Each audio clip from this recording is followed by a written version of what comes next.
एक आदमी मंदिर जाता है, भगवान से प्रार्थना करता है और कहता है कि हे भगवान, मुझे 50 लाख का घर दिला दो, जबकि उसके जेब में 5 रुपए भी नहीं होते हैं। लेकिन कुछ ही दिनों में उसकी मुराद पूरी हो जाती है। वहीं पे दूसरा आदमी भगवान के मंदिर जाता है, भगवान से प्रार्थना करता है कि हे भगवान, मुझे 1 करोड़ का घर दिला दो। उसके जेब में 50 लाख रुपए पहले से ही हैं, लेकिन फिर भी उसकी इच्छा पूरी नहीं होती है। जानते हैं क्यों? क्योंकि पहले आदमी ने अपने दिल से भगवान से मांगा था और भगवान पर विश्वास किया था कि वो परम पिता हैं, वो कुछ भी कर सकते हैं। वहीं पे दूसरे आदमी ने भगवान से मांगा तो दिल से था, लेकिन उसके दिमाग में डाउट था कि तेरी औकात तो 50 लाख की है, तू 1 करोड़ का घर क्यों मांग रहा है? तो भगवान ने कहा, जब तेरा तुझ पर ही विश्वास नहीं है तो तू मुझ पर क्या विश्वास करेगा? जा, नहीं देता।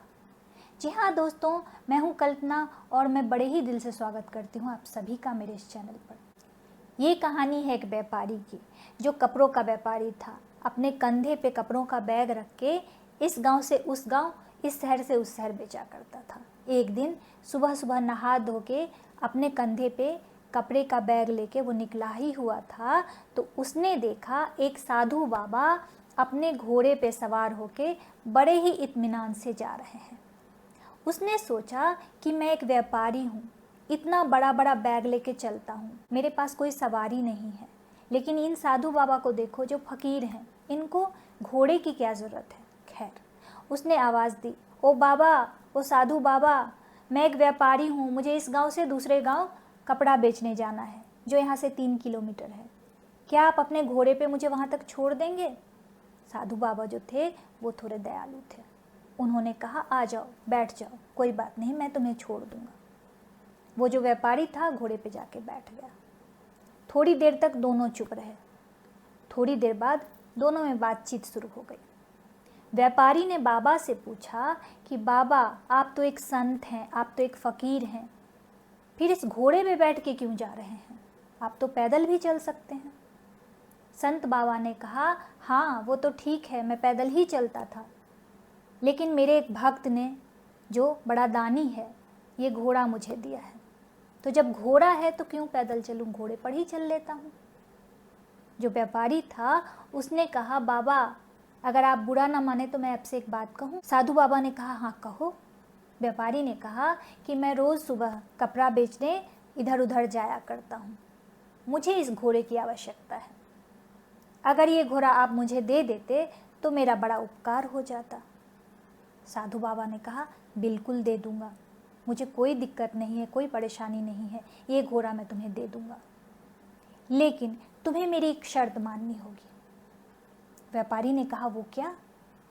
साधु बाबा ने कहा कि यहाँ से जहाँ तुम जाओगे वो जगह 3 किलोमीटर की दूरी पर है, तो यहाँ से वहाँ तक जब तक पहुँचोगे तुम, तब तक तुम राम नाम का जप करते रहो।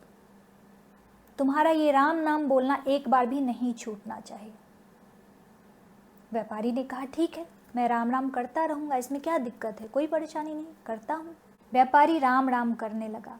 थोड़ी ही देर चलने के बाद व्यापारी की नज़र घोड़े के लगाम पर गई, जो बहुत खूबसूरत था।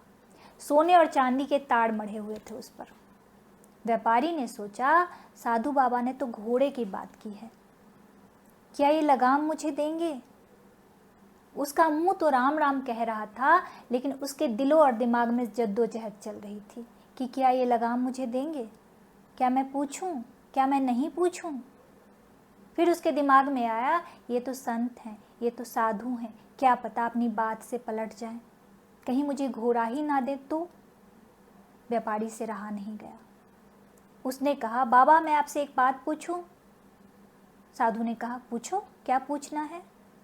व्यापारी ने कहा, बाबा आप ये घोड़ा तो मुझे दे देंगे, क्या ये लगाम मुझे देंगे, और कहीं आप अपने बात से पलट तो नहीं जाएंगे? साधु ने कहा, जा, अब मैं तुझे कुछ नहीं दूंगा, क्योंकि तू शर्त हार चुका है।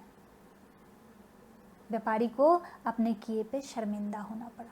तो देखा आपने, भगवान आपके फीलिंग्स को देखते हैं, आपके इमोशन को देखते हैं। भगवान को आपके शब्द, आपकी भाषा समझ में नहीं आती है, आपके जज्बात समझ में आते हैं। आप किस औकात के हैं और क्या हालात है आपकी ये भी नहीं देखते हैं, वो सिर्फ आपके फीलिंग्स देखते हैं। तो इसीलिए जब भी भगवान से कुछ मांगते हो, बेहिचक मांगो।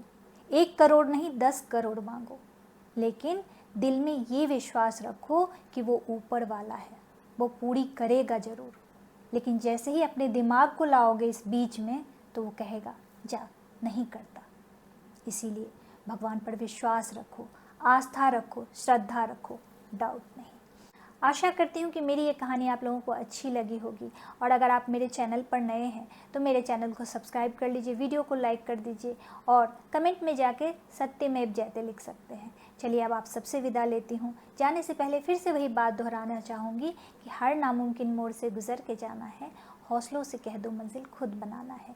मिलती हूँ एक नई वीडियो में एक नई कहानी के साथ। तब तक के लिए आप सबको जय हिंद।